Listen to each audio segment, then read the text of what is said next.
Agora, mais informações do caso Jeff Machado. Aí está ele, o ator que foi morto no Rio de Janeiro, você lembra desse caso? O corpo foi encontrado dentro de um baú. As investigações estão em ritmo acelerado. Um dos envolvidos, segundo a polícia, continua foragido. E agora, mais detalhes já estão sendo divulgados pela polícia de como tudo teria acontecido. Inclusive com a participação de um amigo. A nossa Emanuela Justino está lá no sul do estado, região do ator Jeff Machado, onde ele foi sepultado, e nós acompanhamos aqui.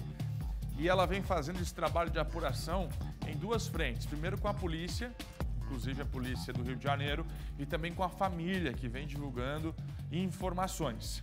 Aqui está a Emanuela Justino e vai contar pra gente agora quais são os novos detalhes da investigação que foram divulgados pela polícia, até porque Santa Catarina quer justiça, a família quer justiça em nome do Jeff Machado. Diga lá, dona Emanuela Justino, o que você apurou? Bom dia. Oi, Fernando, bom dia para você, bom dia Maria Esther, todo mundo que está acompanhando a gente. Bom, a principal novidade desse caso realmente é a prisão de um dos suspeitos, que é o Jeander Vinícius. Ele é garoto de programa e foi preso na última sexta-feira à tarde no Rio de Janeiro. Inclusive, ele teria confessado então que estava na cena do crime, que esse crime, então a morte do Jeff, foi no dia 23 de janeiro, e ele informou à polícia que quem matou o Jefferson Machado foi o Bruno, né? Isso segundo o depoimento, ele falou que o Bruno primeiro teria então dopado o Jefferson, ele teria colocado alguma substância na bebida dele e logo depois matado com um fio de telefone, então por estrangulamento. Isso já vinha sendo então investigado pela polícia, como a gente vinha acompanhando, né? Como ainda não tinha sido definida a morte, mas tinha essas duas opções, né? Estrangulamento ou asfixia. E aí o Jeander acabou falando em depoimento que teria sido essa a morte. Quem conhecia o Jefferson sabe que ele era um homem alto, então de grande porte, por isso teria sido primeiro dopado e depois estrangulado. Segundo a polícia também, o Jeander informou que não existe uma terceira pessoa. Na primeira versão ele disse que existia uma terceira pessoa, um tal de Marcelo. Ele e o Bruno teriam falado essa versão, o que a polícia nunca acreditou, né? Isso era uma tentativa então de acabar se livrando da acusação de assassinato e ficar somente entre aspas, né, com a acusação de ocultação de cadáver. Jeander informou que o Bruno teria pago R$500 para ele dar essa versão, então a fim de os dois tentarem escapar de responder por assassinato.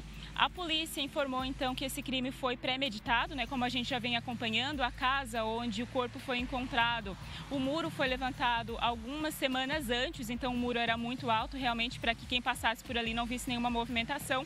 E também a cova onde foi enterrado esse baú também, segundo a polícia, teria sido feita alguns dias antes, né? O que indica que esse crime foi premeditado. O Bruno Oliveira segue foragido, então, né? Esse suspeito Jeander foi preso, o Bruno segue foragido e segundo também informações da polícia, né, o Bruno ele tentou vender a casa já em fevereiro, ou seja, quando o ator já estava morto, ele tentou vender a casa do Jeff, inicialmente era 280 mil, depois ele até teria falado com uma pessoa que ficou interessada que o preço tinha baixado porque o proprietário da casa tinha se mudado para São Paulo.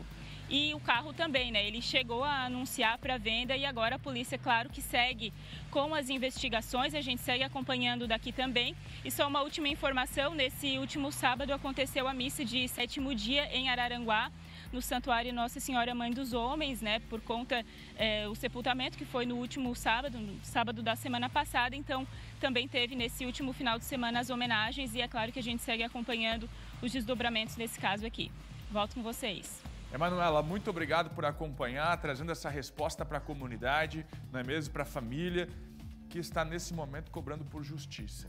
Agora, a gente fica aqui imaginando o que passa pela cabeça de um sujeito como esse, se colocou como amigo na vida do Jeff, produtor de televisão, então uma pessoa instruída, que convive ou conviveu durante muito tempo com casos semelhantes, com o mundo do crime, no trabalho de cobertura, acompanhando, de fato, o trabalho de investigação, e aí toma a decisão de matar, segundo a polícia, segundo as investigações, de matar o amigo, entre aspas, né? Amigo entre aspas. Esconder o corpo e ainda tentar vender a casa e o carro. O que passa pela cabeça de uma pessoa dessa, né? Infelizmente, Jeff não está mais entre nós. Cabe aos catarinenses, neste momento, cobrar justiça em nome do ator que saiu daqui com o sonho e foi enganado. Agora, detalhes revelam, então, que ele teria sido dopado, morto por estrangulamento com um fio de telefone e depois o corpo enterrado dentro de um baú. Infelizmente, um foragido, hein? Um foragido já declarou que não matou, mas que ajudou a esconder o corpo. A Emanuela vai continuar acompanhando esse caso direto do sul do estado.